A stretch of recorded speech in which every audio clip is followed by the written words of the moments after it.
I don't have a problem with the idea of parents who stay home with their kids. It's not like that. I get that childcare is expensive, and that oftentimes it just makes sense. What I have a problem with is my teenage daughter literally planning her life to only become a som. As in, no college, no jobs, no certifications, nothing at all to support herself until that time might come. I told her that it doesn't have to be college, that not everyone needs college, but that she needs to do something to start making money to put away so that, if anything goes wrong with her plan, she has a way to support herself and the potential kids. Her feedback was that her backup plan was me and my husband. She would move in with us and go from there. We would help them survive. I told her then, what happens if we die, or we're incapacitated? She said, I don't know, Mom, this is ridiculous. None of it is going to happen.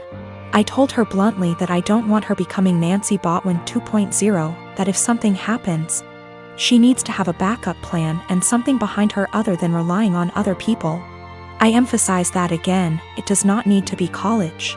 She can start working retail to learn customer service skills that she can carry on to doing call center work from home if need be. She can start working as a receptionist somewhere. She can do any number of things. But she says no, she's going to plan to be a som. With that all in mind, I asked her, when she graduates high school, what is she going to do? She said, just try to find a husband. Maybe marry someone in the military. I asked her again, in between that time, how is she going to pay her bills? Her rent? She said she assumed she would be living at home. I told her no, and that she would be moving out.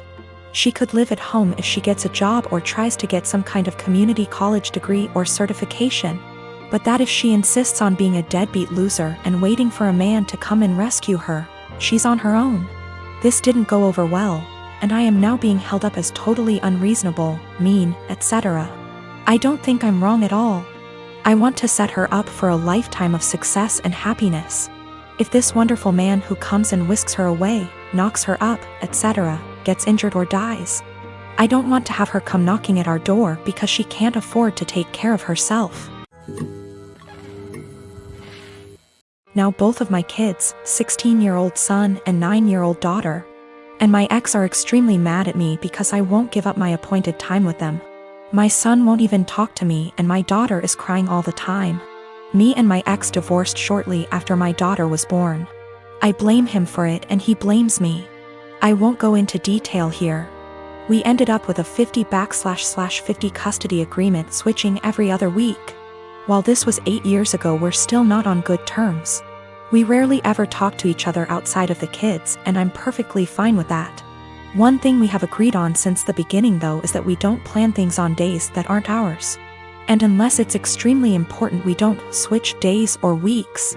In the 8 years since we've been divorced, I have never asked him to have the kids on a day that isn't mine, and I've never given him one of my days even if he begged. Well, last week my ex contacted me and told me the good news.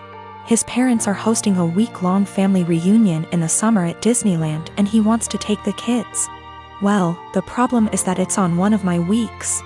He asked me to let the kids stay with him that week or to switch a week with me and I shot him down. It's my week with them and I get to spend it with them. I told him if it's so important to him to reschedule, but he claims his parents can't do that and this is the only week that the whole family can go, and he told me that I need to think of them. I told him tough luck and hung up on him.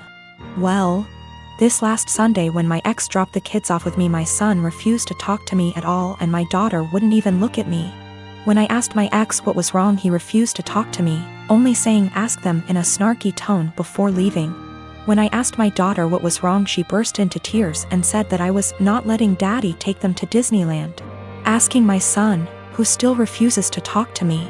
It turns out that my ex told them I was not letting them go to Disneyland with him. He's trying to paint me as the bad guy. I sat both of them down last night to talk to them and explain it's my week with them, but they refused to listen to me. My daughter just cried and my son told me I'm only doing this to get back at my ex. I think it's unfair for him to do this when his parents scheduled it during my time with them. I demanded an apology from my ex and him to set things straight, but he refuses, and his last text to me being, "Can't tell them the truth cause they already know it." I'm so pissed right now.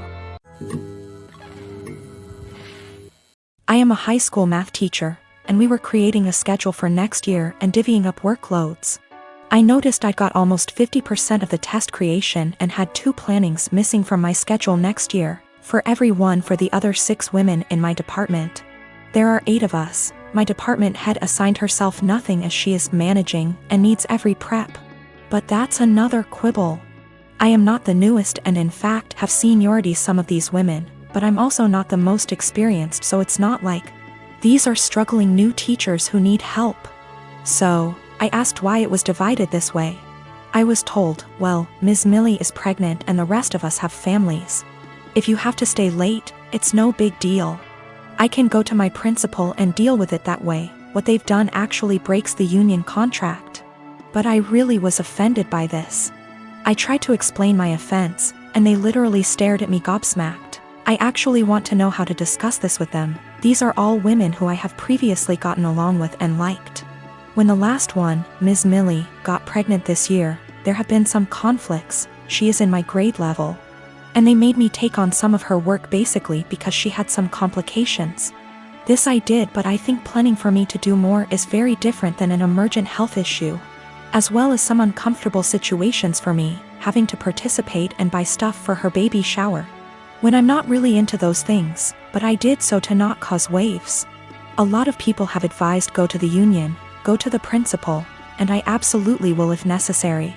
I want to be clear, I'm not worried at all that I'll be forced to work this schedule, but these are my colleagues. Many have been working with me 5+ years, and we have lots of meetings and times together, where it's helpful to get along. So I do try to get along, like the baby shower thing, and be a good work friend and colleague. I just want a better way to communicate myself than I had today. I was entirely shocked and very indignant and just found myself unable to express myself well, and I was hoping for ways to approach that someone with their attitude might understand because I can't empathize with it at all. Myself and viewing the other side is how I always try to look at problem solving. I am 18 years old male, I'm a high school senior and proposal season is currently in full swing. I was in my AP Chem class when suddenly an entourage of people entered my classroom with a disabled girl. She has cerebral palsy, that I know. I first saw the posters and the bouquet of flowers she was holding and thought, "Aww, that's sweet of her." Then they revealed the posters and I read my name and was completely taken aback. I literally almost had a anxiety attack. I didn't know what to say at all, and the entire class was cheering and people even started filming. I was straight up frozen for a minute and I could feel myself burning up with embarrassment. Of course I wanted to say no, but since it was so public and everyone was waiting for me to say yes, I did and hugged her. Everyone clapped including the teacher and I was mortified. One of my buddies asked me if I was okay. Afterwards, since apparently I looked like I was gonna burst into tears, and I told him I literally did not expect that at all, and I didn't want to say yes. He suggested that I go find her after school or something and explain that to her, and I agreed. Now, this girl is really nice. We had a class together last year and sat next to each other for a majority of it and talked quite a lot. I would say we were friends then, but we haven't spoken more than 2 times this school year, so we've definitely drifted apart. That's why I was completely shocked when she sprung the prom asking on me. Usually, people have their friends make sure that the other is at least aware before doing the asking to prevent situations like this. I was contemplating if I should just bite the bullet and go with her, but decided I just couldn't because it is my senior year prom and I was already starting to plan my asking. There's this girl that I've liked for a couple of months now, and I recently heard from my friends that she likes me back, so I was gonna ask her. So I ended up going to the special ed classroom after school where I found her and asked if I could speak to her outside. I told her everything and how I really appreciated the gesture. But I was already planning on asking my crush to prom and she was crushed. She started crying really loudly and asked me why I couldn't have just said no, and I said that I didn't want to embarrass the 2 of us in front of all those people. At this point, one of her aides came out to check on us since she could hear the crying, and the girl told her aide what happened and she straight up glared at me and said, "That's not okay." Now I feel like absolute shit.